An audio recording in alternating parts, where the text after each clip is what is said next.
ಎಡಗೈಲಿ ಕಪ್ಪು ಧ್ವಜ ಇಟ್ಕೊಂಡು ಸ್ಟೇಡಿಯಂ ಅಲ್ಲಿ ಯಾವ್ಯಾವ ದಿಕ್ಕಲ್ಲಿ ನಿಂತೀವಿ ಅಂತ ಯಾರಿಗೂ ಗೊತ್ತಾಗಬಾರ್ದು. ಎಲ್ಲರಿಗೂ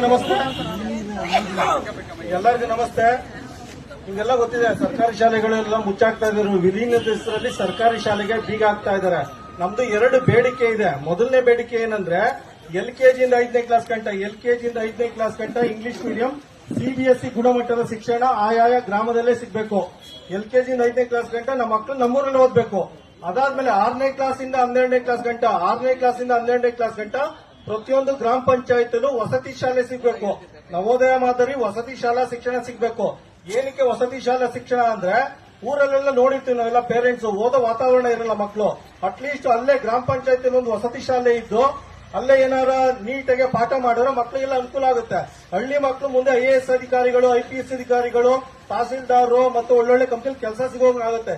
ಈಗೇನಾಗಿದೆ, ಹಳ್ಳಿ ಮಕ್ಕಳೆಲ್ಲ ಗಾರ್ಮೆಂಟ್ ಅಲ್ಲಿ ಕೆಲಸ ಮಾಡ್ತಾ ಇದ್ದಾರೆ, ಪೆಟ್ರೋಲ್ ಬಂಕ್ ಅಲ್ಲಿ ಕೆಲಸ ಮಾಡ್ತಾ ಇದ್ದಾರೆ, ನರೇಗಾದಲ್ಲಿ ಕೆಲಸ ಮಾಡ್ತಾ ಇದ್ದಾರೆ. ಏನಕ್ಕೆ ಅಂದ್ರೆ ನಮಗೆ ಕಳೆದ 20 ವರ್ಷದಿಂದ ಸರಿಯಾಗಿ ಗುಣಮಟ್ಟದ ಶಿಕ್ಷಣ ಸಿಗ್ತಾ ಇಲ್ಲ. ಅದಕ್ಕೆ ನಮ್ದು 2 ಬೇಡಿಕೆ ಏನಾರ ಸರ್ಕಾರ ಈಡೇರಿಸುವ ಕ್ರಮ ಕೈಗೊಳ್ಳಿಲ್ಲ ಅಂದ್ರೆ ಜನವರಿ 26ನೇ ತಾರೀಕು ನಮ್ಮ ಜಿಲ್ಲಾಧ್ಯಕ್ಷರು ಹೇಳ್ದಂಗೆ ಬಲಗೈಲಿ ರಾಷ್ಟ್ರಧ್ವಜ ಎಡಗೈಲಿ ಕಪ್ಪು ಧ್ವಜ ಇಟ್ಕೊಂಡು ಸ್ಟೇಡಿಯಂ ಅಲ್ಲಿ ಯಾವ್ಯಾವ ದಿಕ್ಕಲ್ಲಿ ನಿಂತೀವಿ ಅಂತ ಯಾರಿಗೂ ಗೊತ್ತಾಗಬಾರ್ದು. ಆ ರೀತಿ ನುಗ್ಗಿ ಸರ್ಕಾರಕ್ಕೆ ಎಚ್ಚರಿಕೆ ಕೊಡಬೇಕು ಅಂತ ಈ ಮೂಲಕ ನಿಮ್ಮಲ್ಲೆಲ್ಲ ಕೇಳ್ಕೊಳ್ತಾ ಇದ್ದೀನಿ.